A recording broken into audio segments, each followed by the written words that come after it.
Hi, everyone. I hope everyone's doing great tonight. It is just before 7 o'clock, my time, U.S. Central Time. Welcome to the Q&A with Louise. And right off the bat, we have a question which I love. And that is from Melba. And she wants to know if there is a 12-cup muffin pan that will fit in the Ninja Combi. She tried using two 6-cup pans, but didn't work out too well. So I have not found one personally. You know what? Before I even go any further, because there we go. Okay. I was going to say the amount of people, it's still showing 0 and I see all these comments. So I just want to make sure that you guys can hear me and see me. Okay. Okay. So I will look at those comments. Hopefully you guys can see and hear me. So in the Combi, I've been trying to find a muffin pan that would be pretty full-size muffins, right? I found 4-cup muffin pans and tried those out and they worked fine.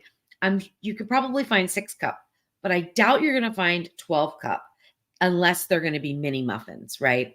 But I have not found anything like that. I haven't even found 6-cup muffin tins that will fit yet because of the edges, the little lips. And when you go to stack them, if you wanted to use two, like let's say you have two 6-cup pans that will work in there, you want to stack them. What you want to do is get some sort of a small low profile rack that will sit in the Combi pan where you can put the first batch of muffins. And then you're going to need something else on top of that to raise it up to put the second muffin tin. And then of course you have to keep in mind how high is it going to be towards the heating element, right? Because you don't want it too high up there. So I've been actually testing out some different things because I have a recipe. What is it? I'm trying to remember what it was. Oh, corn muffins, which actually I'm going to talk about that in just a second because I found something very interesting out. But I was working on a cheddar corn muffin and I was using the Ninja Combi and trying to do different things. And I have not figured out a great way to do a double stack of pans, but you absolutely can if you have the right size racks. So unfortunately, Melba, I don't have a good answer for you. I don't have a 12-cup one that fits. Maybe Leanne might know of something that might fit because she uses the Ninja Combi a lot. Now, before I get into saying hi, just so we're on the same subject here, I just want to tell you about these corn cheddar muffins or cheddar corn muffins, right? That I was trying to make. So basically it's a cornbread with cheddar cheese. Horrible. It's a horrible combination of flavors. It doesn't work. I've tried so many different times. Like the cheddar cheese doesn't come out right. It doesn't taste right. It's the weirdest combination. So anyway, so those are scratched. So instead, I made cheddar jalapeno biscuits. Oh, now, let me just tell you, those are delicious. So my cheddar corn muffins, I've talked about them a couple times live. They're gone. They're done. I'm not even trying anymore because the combination of corn and cheddar just for some reason does not work in a cornbread muffin. So there we go. All right, let me say hi to some people. Hi, Larry. How are you? Hi, Craig, and hi, John. Hi, George. Good evening. What time is it now? So it's still like late where you are, right, George? It's early morning where John is. Very late at night, probably 1 a.m.-ish or so. In Scotland. Hi, Joy. How are you? Hi, Juliet. Hi, Leanne. Hi, Jen. Hi, Dawn. Okay, good. Leanne says she can see and hear me. That's good. And Jeff saying hi to everybody. He's at work right now. So everybody, I don't know if you can't say hi, but you could wave in a little emoji to Jeff. Hi, Joni. How are you? Hi, Sharon. Oh, wow. So Sharon got a new Ninja Combi, got it today, cooked a whole chicken, and it came out perfect. I haven't done a chicken in the Ninja Combi yet. So I'm glad to hear. What did you use? Steam and I gotta get the my brain's still foodie based, not combi based. So it's steam and crisp in the foodie or steam bake. It's combi bake or combi steam or combi meals in the Ninja Combi. So which one did you use? I'll be interested to know. Um, okay, got another question. KS.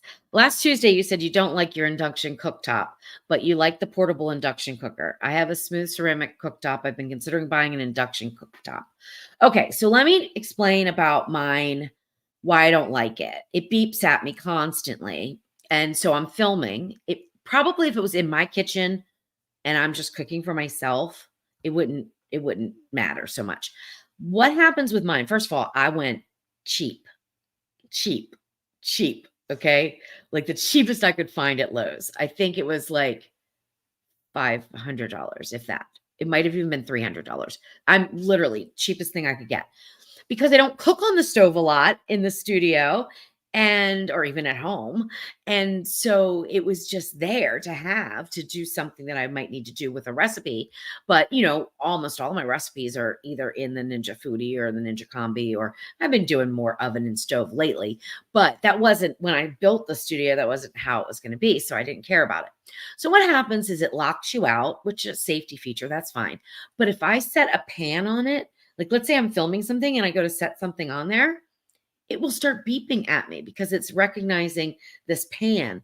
It seems if I brush it, it will beep at me. Like it's just weird. And then it locks and you've got to unlock it. And you've got to hold this button down for a while. And then on some settings, it makes a loud noise. On some settings, it doesn't, which again is a problem for filming, but not necessarily home use, right? So I don't think that you should take what I said about not liking it to heart if you want to put it in your house.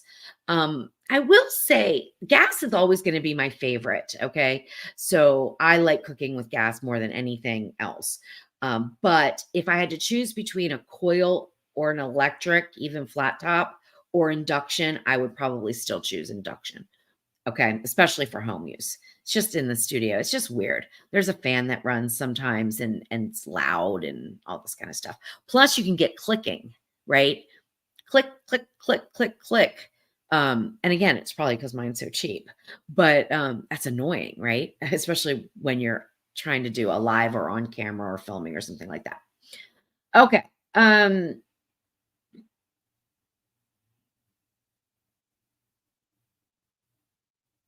Okay. Hi, Crystal. How are you? Good luck with everything, sweetheart. And I hope you feel better. Hi, Mary. Hi, Barbara. Hi, Tina. All right, we have a question. Hi. If you were making buttercream with 2 sticks of butter for a 3-layer cake, about how many cups of powdered sugar would you use? Oh, that's a good question. Let me think. So I usually make a Swiss buttercream, so it's a little bit different than just a traditional like American buttercream. So I'm not as well versed in that, but I think it's going to be somewhat similar to, I don't know if you're going to be able to get a good buttercream for a 3-layer cake with 2 sticks of butter though. I use a pound of butter, which would be 4 sticks in the US. And that a layered cake, and I split it, would probably do 2 to 3 layers with a crumb coat and then a final coat. So how much powdered sugar? I'm trying to think how much I add in there.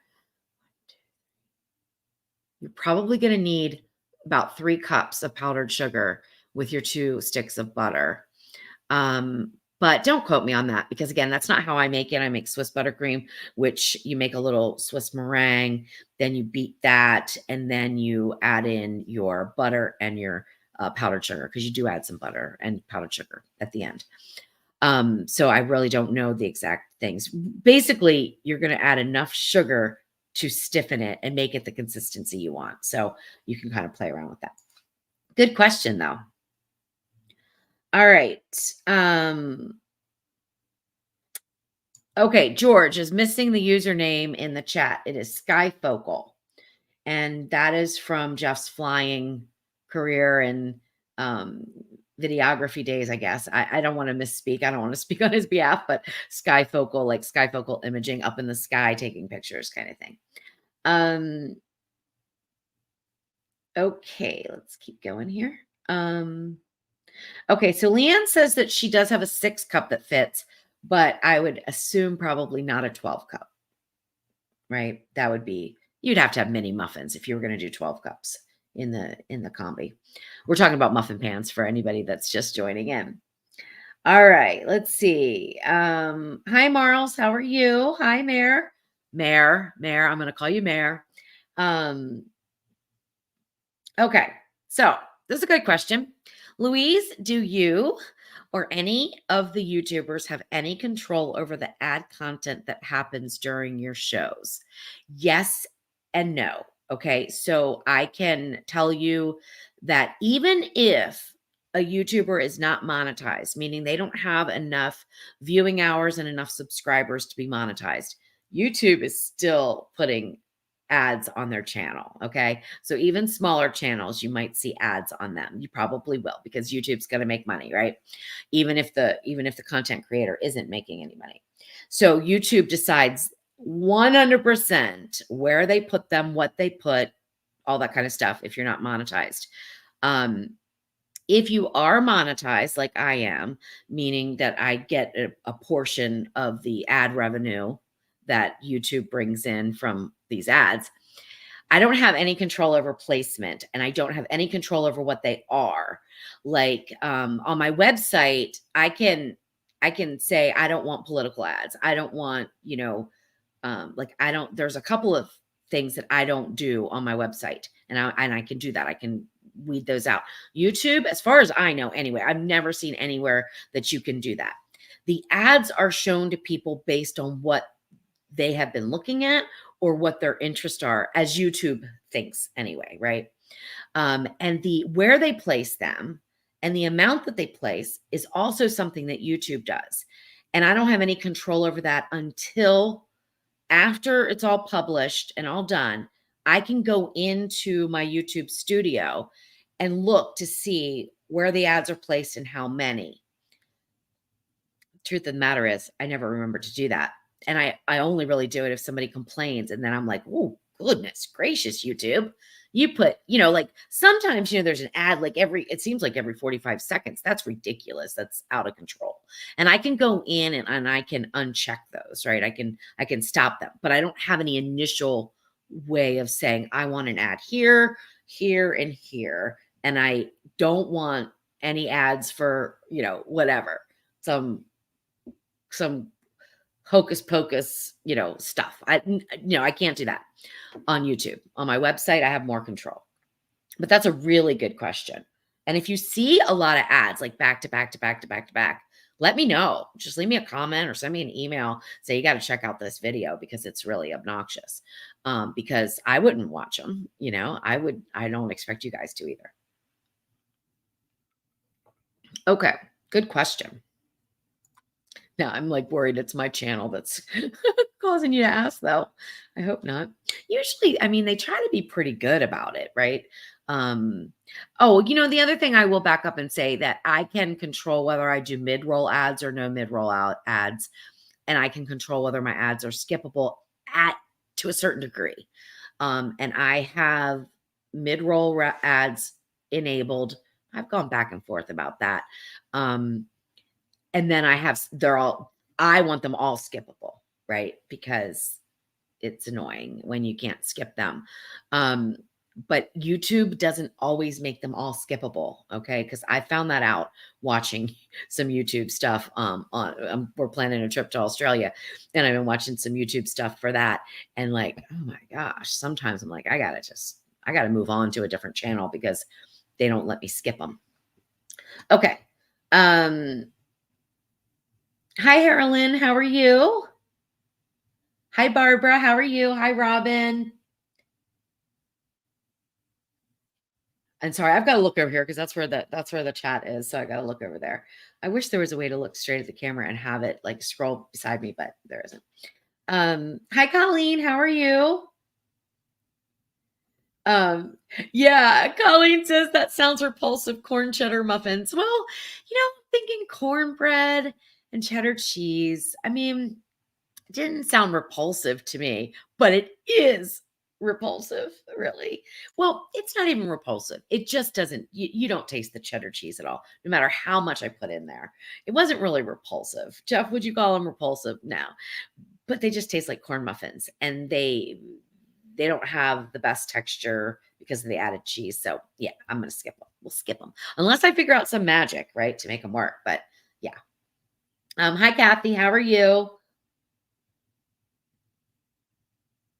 Hi, Sharon. How are you? Hi, Terry. I'm going to keep trying to scroll down. All right. Hi, Juliet. How are you? Okay. I'm considering a Combi or one of the big air fryers. I'm tired of cleaning the Ninja indoor grill. Oh, I know. The wood fire outdoor grill is a lot easier to clean than the indoor grill. Well, I know that's probably not a question. I'm just going to say I don't think it is really easier. It's just it's not inside your house, so it's not really any different. The thing about the indoor grill, and some do and some don't have this air filter thing, like this little fan filter thing. That is a pain to clean, in my opinion. I mean, I've got to soak it in oh gosh, what's that stuff? Like oven easy off oven cleaner or whatever. And I don't ever use oven cleaner for anything. So I had to actually buy it specific for this. That's the only way I can get the grease out of it. And still I've got like little chunks of stuff inside the filter. So I don't use my Ninja indoor grill very much at all because of that. And I do not like cleaning the grill grate. I know a lot of people say the grill grate's perfectly easy to clean in the indoor grill. Mine is not. It is a pain, and it's got like little squirrely grill lines, and oh no, I don't like it. The outdoor wood fire, I'm fine with. I have no problems. I still have an issue getting it really clean, the grill grate. But other than that, I don't worry about cleaning the inside of the grill too much. I'll wipe it down once in a while, but I don't worry about really cleaning it. I do get some creosote off of the pellet box on the outdoor grill, and that's not super easy to do, but I have a copper brush and I get it off. Okay, so I'm assuming that maybe you're asking about the Combi or one of the big air fryers. I don't have any experience with any of the bigger air fryers that either Ninja has or other companies have. I am a little familiar though with the oven air fryers. So like the Ninja XL oven, which is a large, people would consider that a large oven air fryer. And I'm just going to be real upfront. I don't like it as an air fryer. It works great for everything else.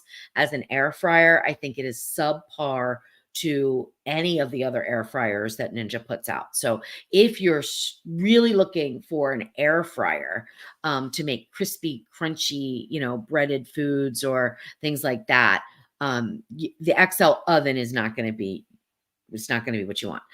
The Combi's great, but it's smaller. Okay. So it's definitely not as big as the XL oven, but it is wonderful. And it does more than just air fry. So that's why I like it a lot. You can see the food if it's not all steamed up, because if you do steam in or Combi steam, I think it's called, or something like that. If you do that function for the beginning part of the cook, it's just going to be all steamed up. You can't see in, but there is a door that you can see in. So that's really nice. It is about the size for air frying. It's about the size of the indoor grill for the air frying surface. I'm estimating that, but it's a nice size, so I like it. I love the Combi. I love the foodie, and I love the outdoor wood fire. Okay. So I'm not a big fan of the indoor one, and I don't have enough experience with the other like drawer air fryers. I have one that's smaller. It's a dual though. So I have two drawers.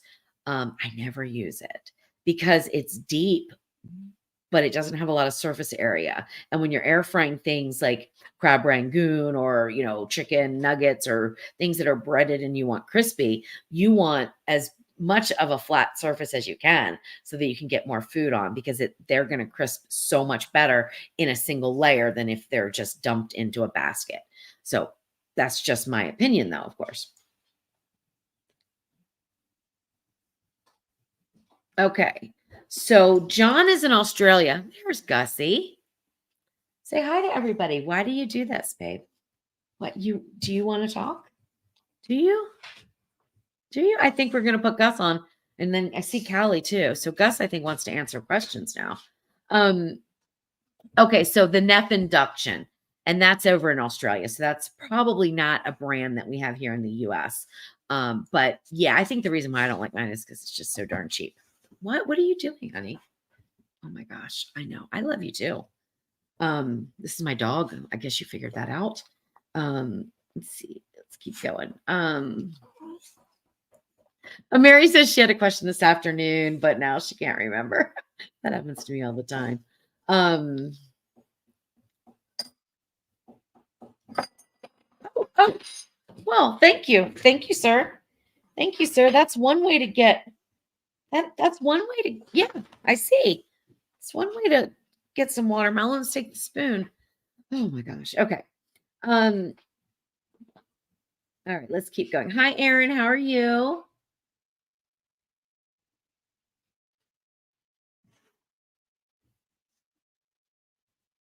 Okay, so Colleen's saying generally 4 to 5 cups of icing, confectioner sugar for 1 pound of butter. Yeah, so I think I said 2 to 3 for your half a pound of butter. So yeah. So there you go. It's pretty close. Um, okay.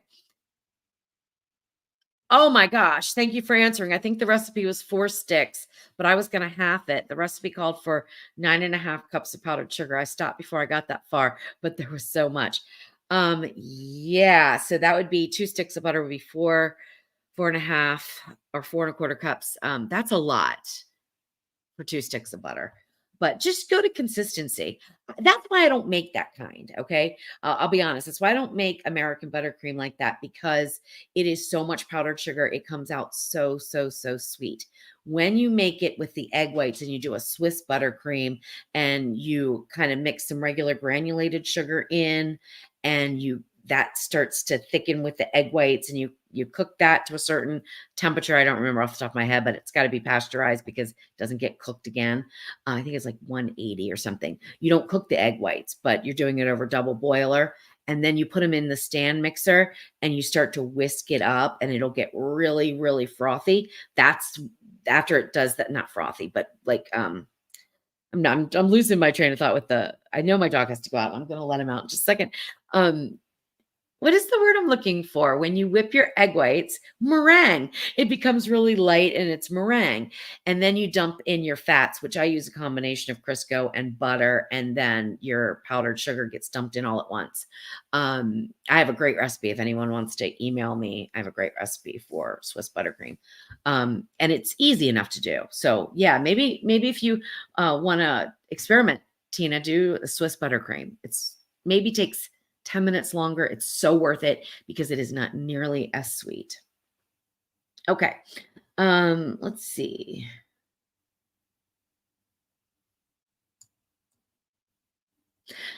Okay, Craig, that's a good question. I'd like to talk about that for a minute.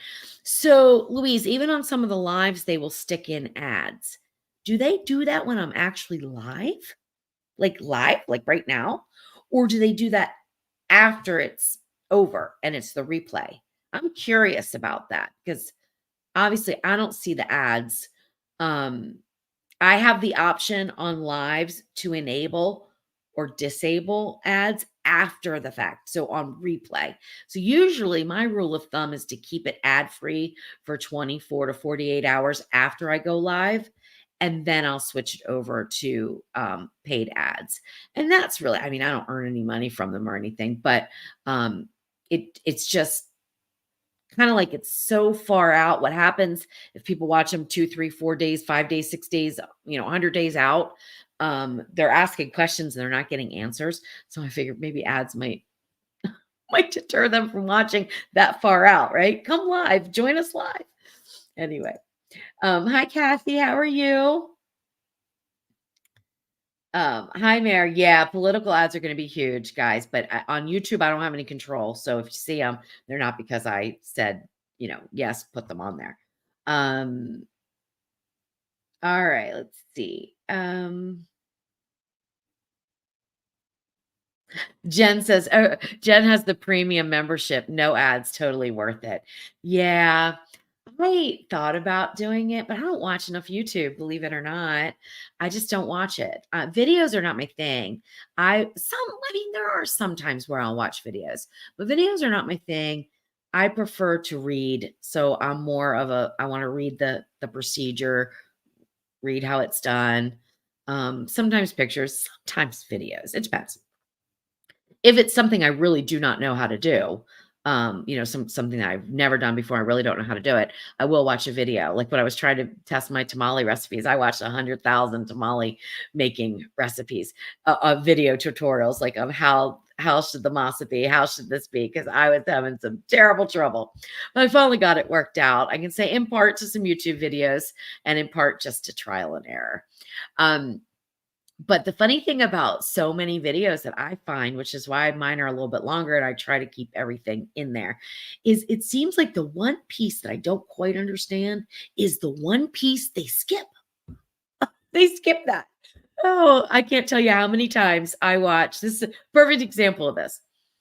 When I was dabbling in sourdough bread, which I need to get back to, but when I was dabbling in sourdough bread and I was trying to make perfect loaves of sourdough bread, as anyone who's made sourdough bread, you're always trying to go for the next level of perfection and everything. And I was having some issues with things sticking, and everybody else never seemed to have this issue. And everyone's saying, oh, you just dust it with flour, or you dust it with this, you dust it with that. And no matter what, mine were sticking after the proofing before they were baked.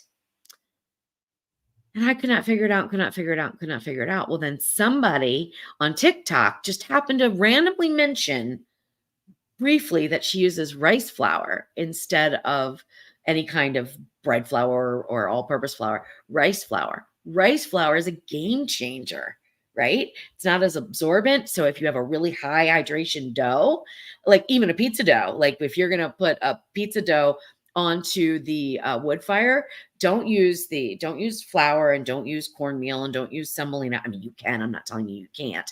But if you're having trouble with sticking, switch over to rice flour. And guess what? You can make your own rice flour if you have a high-speed blender. Just put rice, dry rice, white rice in, or wheat rice, doesn't really matter. Brown rice, light rice, jasmine rice, it really doesn't make any difference. Put it in that high-speed blender and make it into a powder and you've got rice flour, okay? So it's super easy to do and I use it nonstop now. All right, let's see.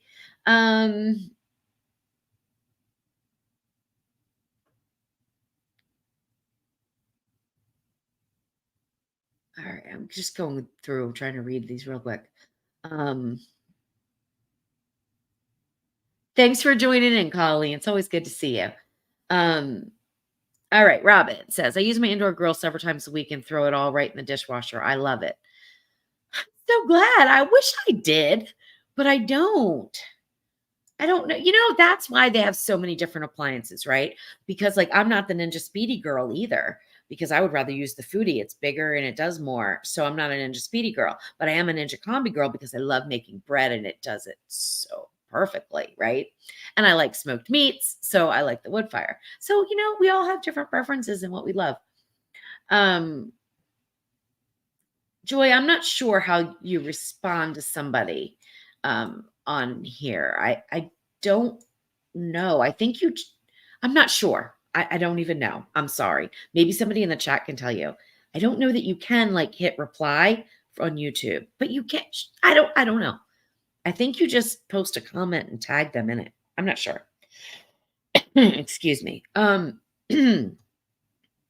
right, let's keep going. Okay. So Jen says she's used canned cream corn in cheddar muffins. Okay, but were your cheddar muffins made with flour and cheddar cheese, or were they made with cornmeal flour and cheddar cheese? Because mine were basically corn muffins, like corn bread muffins with added cheddar cheese in there. I tried them with corn, without corn, whole kernels of corn. I don't know. They just were weird. Okay, so Jeff's on there, cheddar corn muffins, not repulsive, sort of boring. I agree. They were not a salted pepper recipe, so we weren't going to go. And it was funny because it had so some of the things that I do that you guys don't know about, like why would you, unless you're in this industry, is we look for recipes that can be made that people are searching for that don't have a lot of high competition or search volume. We want high search volume with low competition. Competition would be, who are the people that you see all the time? Pinch of Yum. You see recipes from her all the time. So she's high up there. She's a much bigger blogger than I am. there's a whole bunch of them, but there's a lot of people that are much, much bigger than me. So when they're ranking on Google in space 1, 2, or 3, and it's a good keyword, something I might want to make, I might still make it, but it wouldn't be something I'd go out of my way to like test a million times. This cheddar corn muffins, like nobody, nobody really had recipes for them that would outrank me. And I was like, oh, this will be good. And I could do it either in the combi, or I could do it in the oven, or I could do it in the foodie. This will be a good one. Except I know now why there aren't a lot of recipes for it, because it's not a good recipe. I mean, I didn't follow their recipe or anything, but I mean, it's not a good combination of flavors. It just doesn't work. I'm sure I could add something to it, but it just doesn't work. Anyway, um, okay. So Mary, I think I answered that. Yeah, I think I answered that. Did I do well enough? If you have more questions about the combi versus the XL oven, I mean, the big difference too is the combi, you can do combination cooking. So in cooking, there's two main types of cooking methods: moist cooking method and dry, moist and dry. There's others, but let's just keep it simple, because I could go on another hour about all that. But anyway, because there's also acid cooking, like when you're doing ceviche. I see how I had to go there, right? Okay, so moist and dry. So air fryer's dry, technically. It's a dry heat. You can add moisture in there if you add water and things like that, but it's not an appliance that natively does that. Whereas the combi can introduce moist heat and then followed by dry heat. Okay. So that's a big difference between the two. And making breads and other things can really benefit from a short burst of steam, which is what you can do with the combi. You can also do it with the Ninja Foodie. Now, like, let's say pressure cooking, slow cooking, things like that, they're all moist heat. They don't have dry heat environments. The Ninja Possible Cooker Pro, I get a lot of questions, or see a lot of questions about, how do I bake bread in this? Because they kind of say it's for baking because they have a bake function. But I wouldn't consider it baking, because there's no dry heat element except for the bottom element.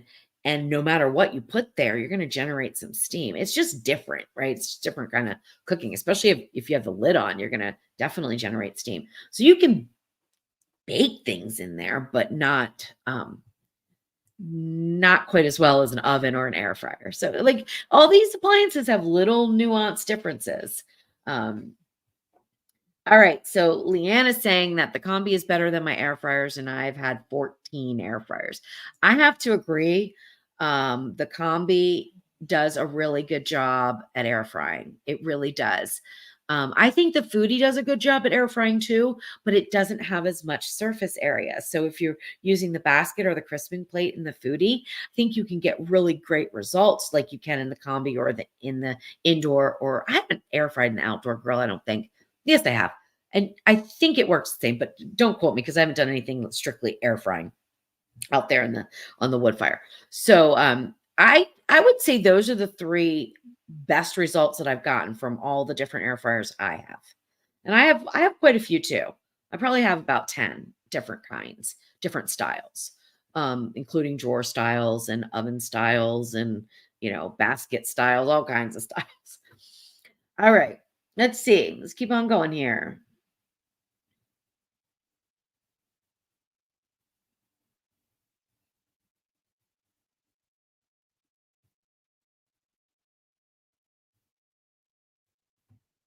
Oh, I need to let my dog out. I just saw Aaron's comment saying he is so cute. I'm like, oh yeah, my dog. He's like just sitting there now, sweet. He let me know that he needed to go out, and then I just ignored him, right? Hi, Rand. How are you? All right, I'm gonna go and let my dog out real quick. Um, oh, Tina, about the Swiss buttercream. So, I think, have a Swiss meringue buttercream video, but I do not know if I have a good recipe on my website yet. I don't remember. Excuse me. Let me let the dog out. Okay, baby, come on. Ready? Come on. Out, out. Come on, George. George. George. Come on. Come. George. He is the most stubborn dog in the world. George. He will not get up off the couch to go outside. Okay, there we go.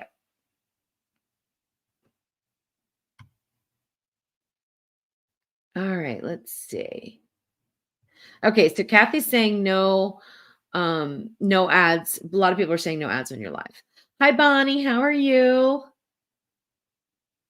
I see somebody saying hi to Linda, and I didn't say hi to Linda, so hi, Linda. Um,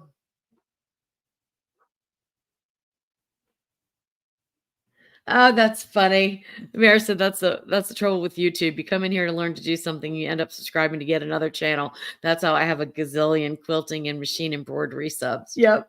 Yep. And then you'll have something pop up and you'll be like, why did I even join that channel? Right? My goodness.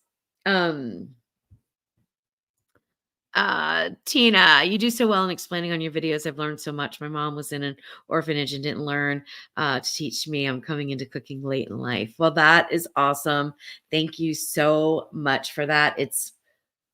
That is like I think the nicest thing that anybody can ever say to me. And I do get that a lot from people, and I appreciate it each and every time, because that is exactly what I want to do.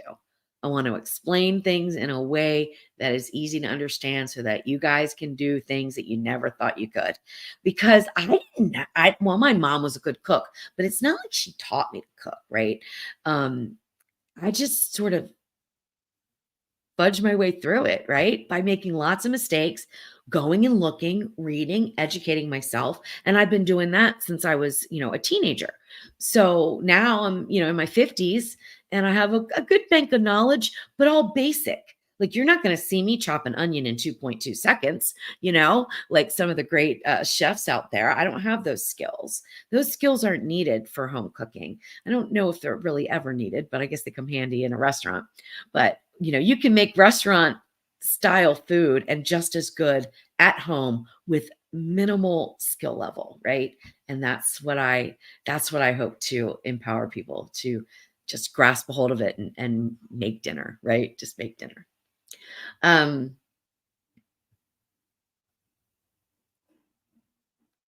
right, let's see. Oh, thank you, O. All right, so O just got a 14-in-1. That would probably be a Ninja Foodie pressure cooker and air crisper. And love your videos. Thank you so much. I will stop right here for just a second and just let people know. I guess now my girl Callie's telling me she needs to come in.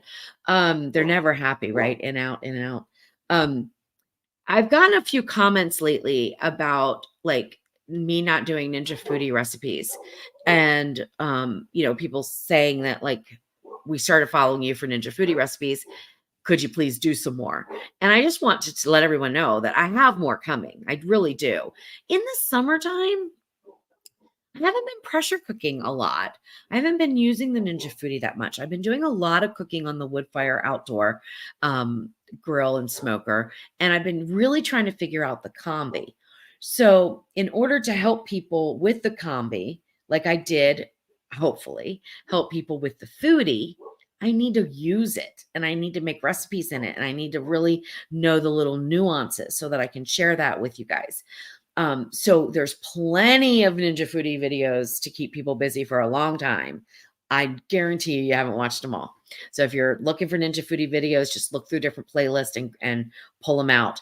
But there will be more coming because we're getting into soup season and, all kinds of comfort foods and one pot dishes and things like that. So those are great for the foodie, and I will be doing them. I promise. Even though I don't know if the foodie's being discontinued or not, I still don't know, but it doesn't matter because we have foodies, then we can use them, and I will keep doing recipes for that. All right. Okay. So Mary wants to know, can I proof in the Combi? Yes. Yes, you can. Yes. And proof bread. Yep. Or you can use it for other things too. Excuse me. I want to show you guys something real quick, but I'm going to get through a little bit more of this. This is watermelon margarita that I made, and I'm going to show you how I made it because it's amazing. Oh my gosh. It's so good. I put very, very, very little alcohol in it because I really wanted to taste the watermelon, and you're going to understand why, because the watermelon is freeze dried and it's Oh my gosh. I'll tell you how I did it. It's amazing. Well, let me get through some of these. Um, now we know who let the dogs out. Oh my gosh, that's hysterical, Rand. That's so funny. That's right. Now I gotta let them back in. And George, this is why George, John, and I have this like funny little inside thing because George in the chat heard me yelling at my dog George long time ago, and it just keeps going. It's funny. Oh, Kelly. Okay, come on. Real life, guys. Remember, real life. Gotta let the dogs out. Okay. All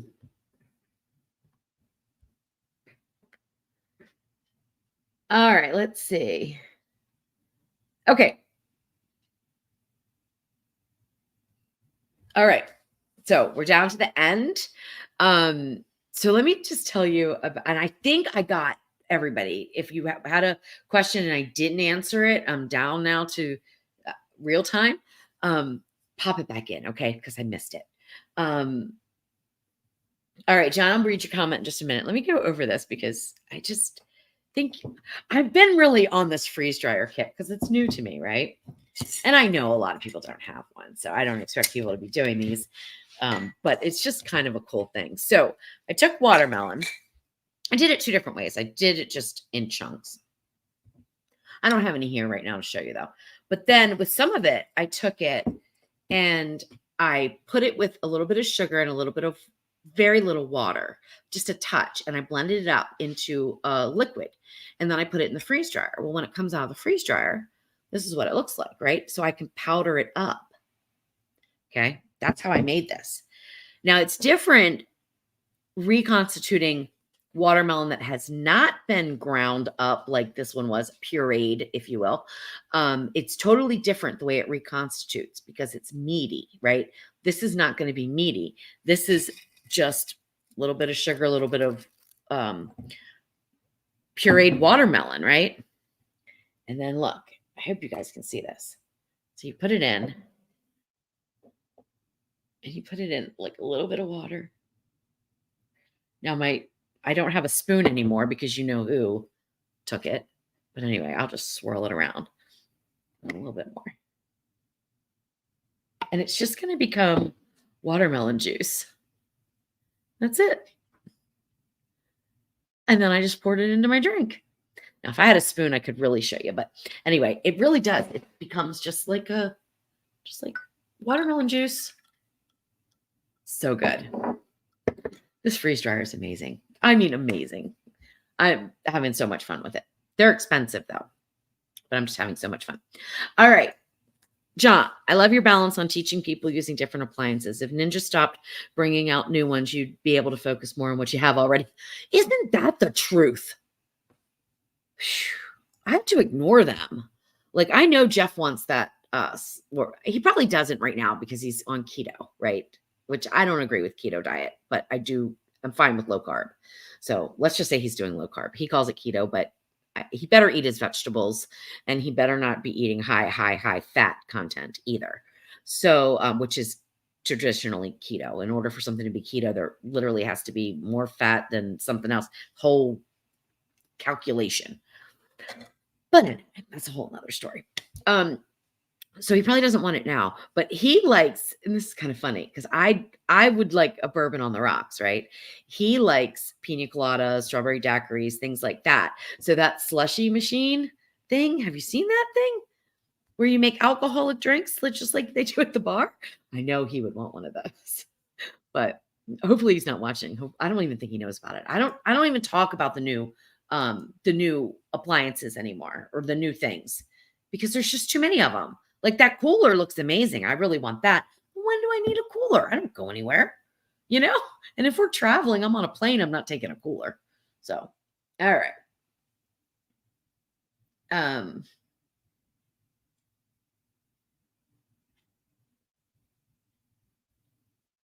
Oh, so Crystal, my mom just got a freeze dryer not too long ago. She'll be so excited to make watermelon. Are you going to do freeze dryer videos? I think that would be amazing. Yes, I will be. I'm learning about it now. So like I had the Combi for, oh my gosh, probably like, I don't know, at least 6 or 7 months before I even put out one video on it, because I still haven't even done a review on it, the Combi, because I don't feel like I know it well enough to review it. How can I review it, tell you what all the functions do when I don't not even positive myself yet. So I'm certainly not going to be the first person that jumps out there with a review or unboxing or anything like that, or new recipes or anything with a new appliance right away, because I take my time. I don't need to be, I don't want to be first. I don't need to be first. I want to be the best, right? So I want to be the best for you guys, and that takes time. So with the freeze dryer, that's a whole new world. And I thought this is going to be so complicated. It's not complicated at all to do. I am learning about mTORs. Okay. So I'm not going to get into it because I wouldn't even know how to explain it, but I am really learning about shelf temperatures. I mean, drying time is drying time, right? Obviously, the more liquid in whatever you're freeze drying, the longer it's going to take to dry. But there's also other little factors that are balance nuances, like the mTORs and the shelf temperature, right? Because you can't have the shelf temperature too high, or your food will warm too much as it's going through the sublimation. I always put an extra N in there. Jeff, did I say it right? Sublimate. See, I can't do a video on it. I can't even talk about it. Sublimation. Okay. I don't know. Anyway, and Jeff and I were talking about it today, and I've got to get it wrapped into my head because it's like the opposite of pressure cooking. So actually, what Jeff found so interesting is that the best results that I've had with reconstituting a meal, an actual meal, this was my French onion pasta. And that's done in the foodie. And I freeze dried it because I had some in the freezer, and I'm trying to get stuff out of the freezer because I have so many freezers full of stuff.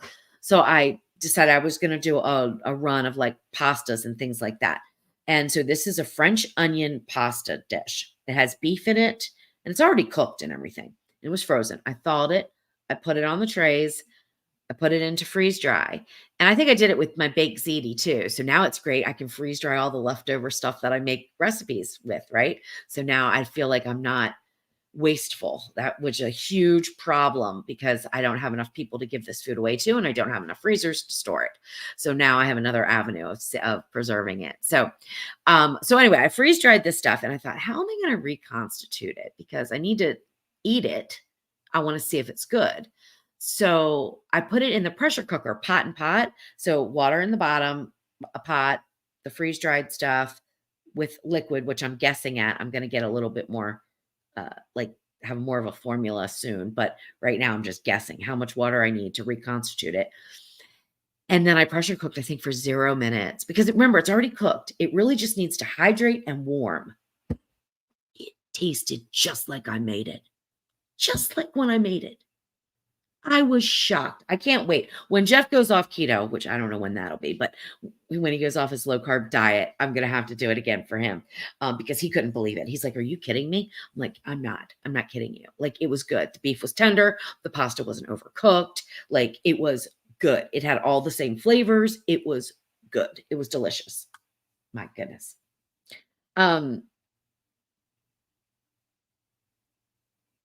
Yeah, so Bonnie's that back. Yeah, now it's said to do high protein over high fat for keto.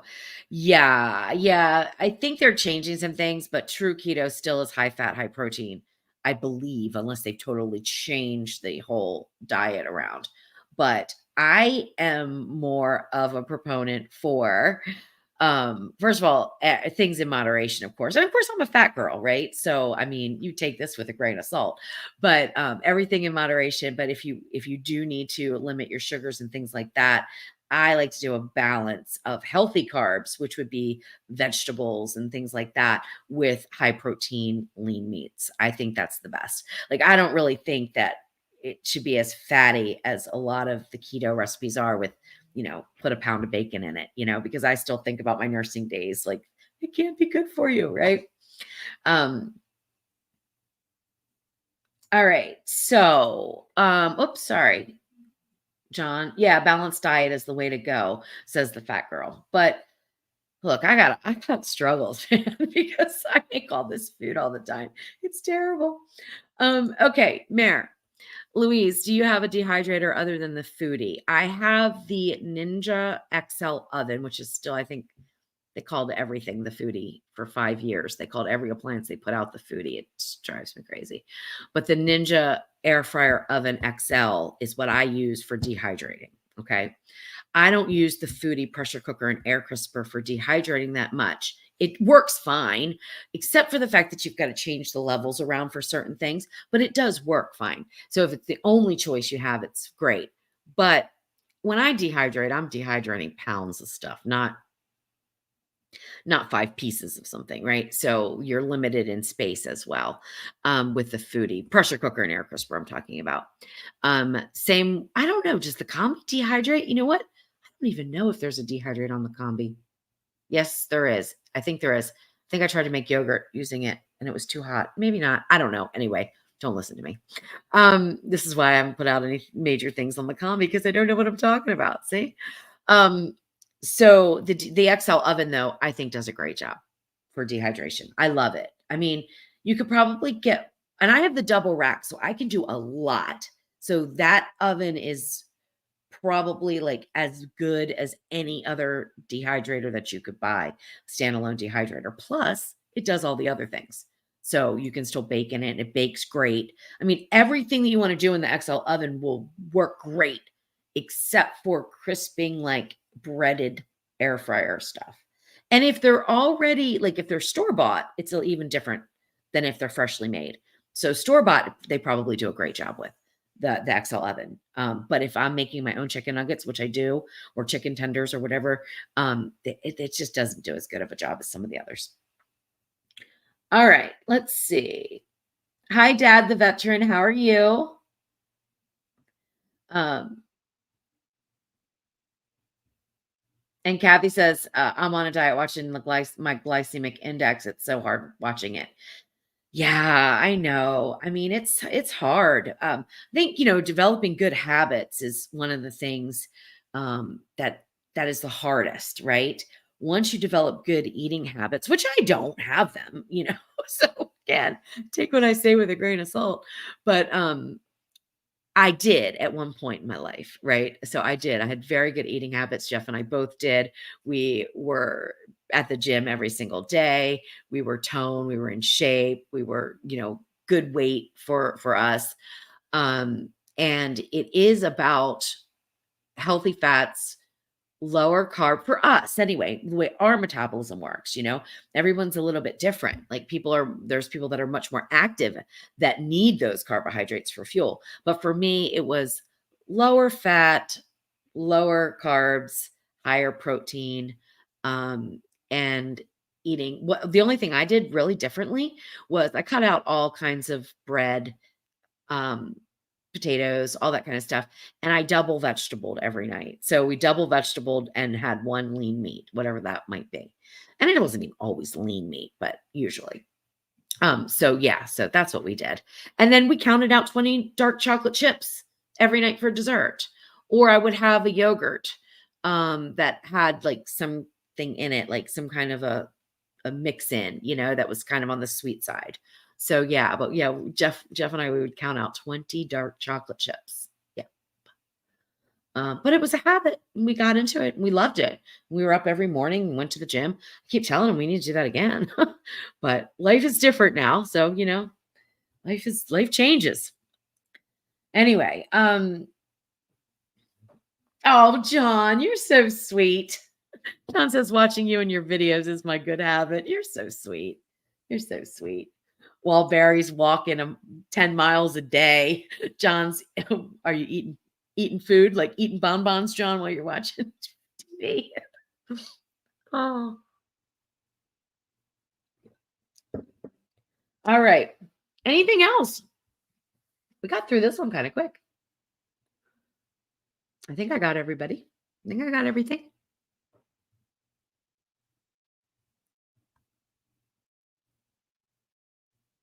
Chocolate chip cookies. Oh my gosh, I love them. Um, Literally, true story. I had told my friend Lauren from the Tasty Travelers. I was texting her one evening. Jeff was at work. And I said, I really want chocolate chip cookies. She says, well, go get some. I said, I don't have any. She's like, well, go to the store. I'm driving 2 hours to go to the store. So I was like, nah, I just won't have any. Well, don't you know, there I lay in the bed thinking, I want those chocolate chip cookies. I got up and made chocolate chip cookies. Yep. They don't take that long to make, though. They're good. George, those are good words. Eat, be happy, and live life to the full. What anyone else thinks means nothing. Yeah, that's truth. But we want to be healthy and we want to feel good, right? So, I mean, there are some advantages to being a little bit thinner than I am. But so far, so good. I don't have any knee pain or anything like that. I do have back pain, but I think that's from being a nurse for so many years and now standing and cooking. But yeah, bonbons sound good, Kathy.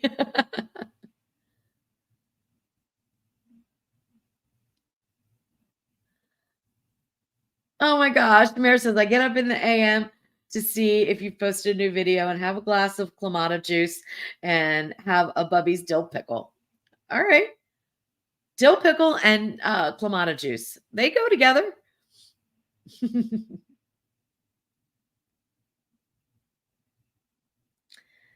All right, Tom's Food Factory. Do I want to read this? Let's go ahead. Let's do it.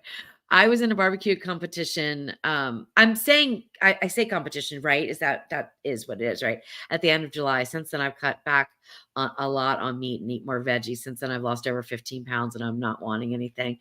Yeah, yeah. A lot of that barbecue stuff, the smoking meats and stuff, a lot of it is pretty full of fat, right? It's good though. Yep. That was one of the issues when I owned my barbecue restaurant was barbecue nachos still to this day, or smoked and then deep fried wings with blueberry sauce, which I called it blueberry sauce. Then it's blueberry sauce, a blueberry barbecue sauce. I mean, oh gosh, the pulled pork nachos though were my favorite, and total crap. I mean, total crap from the beginning layer of the tortilla chips all the way up to the top with the cheese sauce, and then the barbecue sauce wasn't too bad because that was homemade. But yeah, all crap, and of course the pork was homemade too.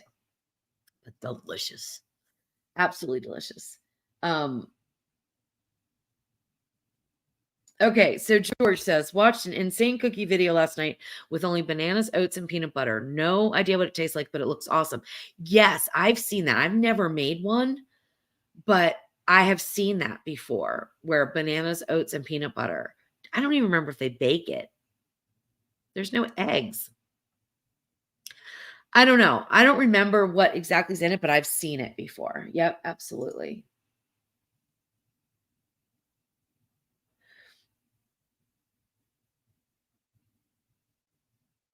All right, Tom, Mare wants to know where was it and how did you do? Oh, you answered. Okay, we're gonna put that up there too. So it was in Columbus, Ohio, my first competition ever. Didn't win or place, but had a blast doing another one next month. They are fun, but they are tiring for me. I did a couple years and years and years and years ago, but I was on the like I had a business partner and he was on the more competition end of things. I enjoyed the vending part of things. So I enjoyed like selling the food, giving the food out to people and stuff like that. But there's it's a lot of work, especially if you're vending. It's a lot of work. It's a lot of work. Although I miss the restaurant in ways I don't. It's a lot of work. Um, okay. So 3 ingredients, air dried. Okay. Okay. I don't think you meant air fried. I think you do mean air dried. So basically there are just no baked cookies. Well, oh, you did mean air fried. Oh, air fried. Air fried with bananas, peanut butter, and oats. Hmm. Interesting. I have to look. Okay. Louise, I have the smaller oven. Is the bake function the same as a regular oven? Do you mean the flip oven, Aaron? The smaller oven, I would assume, is the flip oven. Um, and the temperature difference can be anywhere from 25 to 50 degrees difference. Just not because it heats differently, but because it's a smaller space. So you have less heat loss, more concentrated heat. So if you set a regular oven to 450, set the smaller oven to 400 or 425, right? Also, with most of the bake functions on the Ninja Foodie ovens, it's also convection. And the rule of thumb with convection versus just a no fan type of oven, like a regular oven in the US, unless we hit convection, doesn't usually have it. So if there's no fan running, it's 450 degrees, let's say. If the fan's running, it's 425. So with that smaller space, usually I go about 50 degrees lower. But it depends on what you're making too, because some things won't matter, some things will. So it just depends.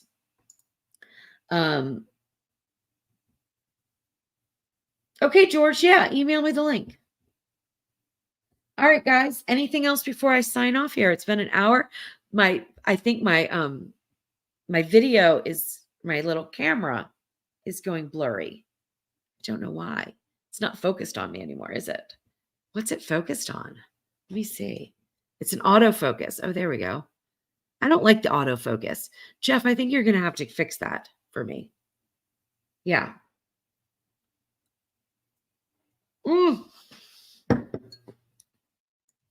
John says, have to get you chasing kangaroos for your dinner, Louise. Oh, no. Louise will not be chasing kangaroos. No, she will not. I will look at them. I will wave to them. I'll blow kisses, but I've seen them fight. Not getting anywhere near them. All right, let's see. I think we're done. Hi, Dad, the veteran. Good to see you. Good night, Tony. Always nice to see you. All right, guys. I guess that's it. Oh, George says, well, I know. And George, as I stuck my finger in front of it, I thought, oh my gosh, people are going to think I'm actually like giving them the finger. I'm not. All right. I think I was going to call Gus George. I think Gus is saying it's time to go. All right. Say goodbye to everybody. Say goodbye. You've got to look there. You got to look over there, babe. No, the camera. Oh, you just burped. Look at the camera. Oh my God. You just burped. You're funny. I love you. Okay. Good night, everybody. See you later. Yes, I know. I know you love me. Oh, and Callie's behind me. All right.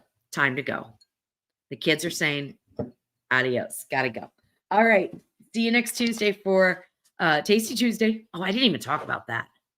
Let me just do that real quick. So, for those of you that were present during Tasty Tuesday last week, you're going to understand this. For those of you that were not and have been looking for the video and cannot find it, I'm going to explain to you really quickly why I took it down. I made it private, actually. And that is because Jeff and I had a little tiff live. And at first, I really wasn't really worried about it. Like, we're married and things happen, right? It wasn't too big of a deal. But I was looking back because Jeff kept saying you were so condescending and rude to me. And I'm like, what? You were the one that was rude to me. So I went back and I looked at the footage. Now, believe it or not, I understand that my face can really portray some emotions, right? I've battled with this my whole life. And my voice can definitely get condescending very quickly, but only like if I'm meaning it. Well, I was not meaning that in a condescending way at all when I told him that it wasn't custard that we made. And apparently I said it 3 times. But I wasn't meaning to be condescending. I wasn't feeling that way. I wasn't feeling like, how many times do I have to tell you this or anything? I was simply stating that it wasn't custard so that people that were watching would know that we didn't think we made custard because we didn't put eggs in it. It wasn't custard, right? Well, anyway, it was a misunderstanding. But when I look back at the way that my face prior to me giving the look, because that I know I did that, Prior to that, the way my face was looking, even Jeff didn't even see this. The way the tone of my voice was, it was appalling to me.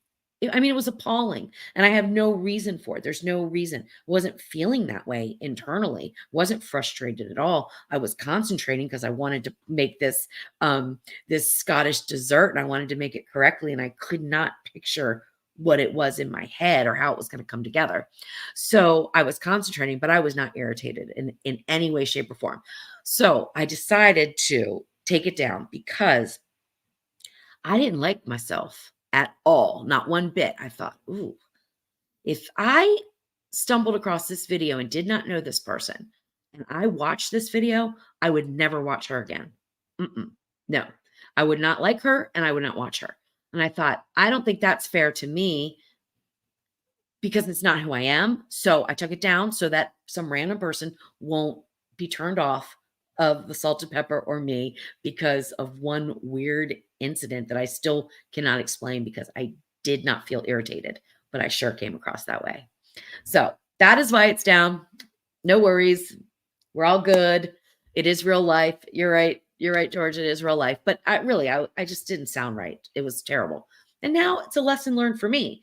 Like I need to really, when I'm concentrating, I need to be aware of how the tone is in my voice, and how I come across because I don't want anyone to misunderstand me.